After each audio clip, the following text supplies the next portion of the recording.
Brought to you by Candid. Candid dusting powder, 4 skin problems का एक expert solution. Candid dusting powder, हटा खुजली, लगा कैंडिड। एक शख्स है जो थाईलैंड में एक प्लेन में बैठता है, एक दूसरा शख्स है जो भारत के अहमदाबाद से एक प्लेन में बैठता है। इन दोनों के प्लेन में बैठने के समय में 27 बरस का अंतर है। थाईलैंड में वो शख्स 11 दिसंबर 1998 को उस फ्लाइट में बैठा और भारत में वो शख्स बीते 12 जून को उस प्लेन में बैठा। दोनों का प्लेन क्रैश हुआ, लेकिन इन दोनों का आपस में क्या कनेक्शन है? ना तो दोनों का प्लेन एक कंपनी का था, ना ही दोनों का रूट कॉमन था। दोनों के बीच कुछ कॉमन था, तो वो था सीट का नंबर, और वो नंबर है 11A। ये वही सीट है जिस पर बैठे भारतीय मूल के ब्रिटिश नागरिक Ramesh Vishwas Kumar Air India plane crash में जिंदा बच गए हैं, जबकि हादसे का शिकार हुई इस फ्लाइट के बाकी 243 यात्री और क्रू मेंबर्स की मौत की खबर है। और 27 साल पहले थाईलैंड के प्लेन क्रैश में भी जिंदा बचे शख्स की सीट 11A ही थी, और उस शख्स का नाम है रुआंग साक, जो कि थाई एक्टर और सिंगर हैं। दरअसल 12 जून को अहमदाबाद में एयर इंडिया प्लेन क्रैश की खबर जैसे ही पूरी दुनिया में पहुंची तो अलग अलग प्रतिक्रियाएं लोगों की आने लगी। इस बीच सोशल मीडिया पर एक रिएक्शन थाईलैंड से भी आया।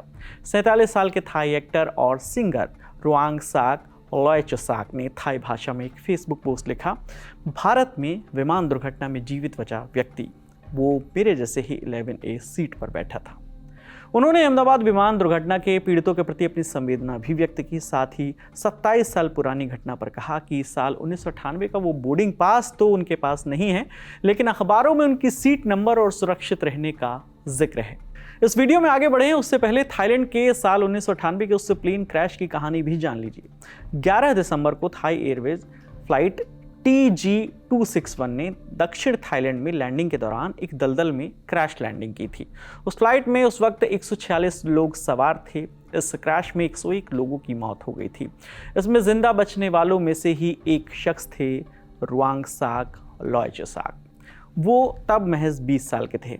इस हादसे के बाद रुआंग साक ने अपने कई इंटरव्यूज़ में ये बताया कि इसके बाद करीब 1 दशक तक प्लेन में सफ़र नहीं कर पाए वो। उन्होंने कई बार उस दुर्घटना के बारे में, मानसिक पीड़ा और सर्वाइवर गिल्ट के बारे में भी खुलकर बात की। उन्होंने उस हादसे में बच जाने के बाद इसे अपना दूसरा जन्म भी बताया।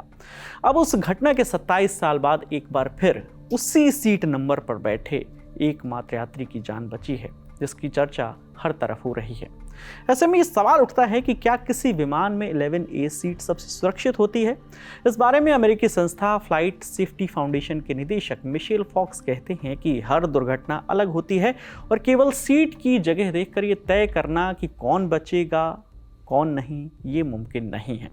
वैसे आप दर्शकों को याद दिला दें कि एयर इंडिया के बोइंग 787 ड्रीमलाइनर विमान में जीवित बचे यात्री की सीट 11A इमरजेंसी एग्जिट के पास थी।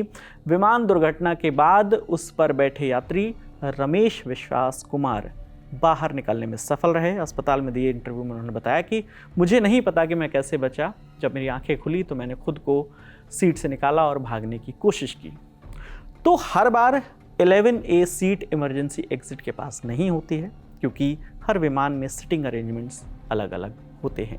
आप दर्शकों का इस संयोग पर क्या कहना है, जो संयोग 27 साल के बाद ये नज़र आया है? इस फेसबुक पोस्ट के ज़रिए थाई एक्टर ने शेयर की है ये घटना, जिसमें उन्होंने जिक्र किया है उसी सीट नंबर का 11A का, जिसमें अहमदाबाद प्लेन क्रैश में बैठे यात्री की जान बच गई है और उनकी भी उस वक्त बची थी। आपकी जो भी राय है आप हमें कमेंट सेक्शन में ज़रूर बताइएगा। आपके लिए तमाम जानकारी जुटाकर स्क्रिप्टिंग की थी हमारे साथी जागृति ने। मेरा नाम विकास वर्मा है। देखते रहिए दी ललन टॉप। शुक्रिया।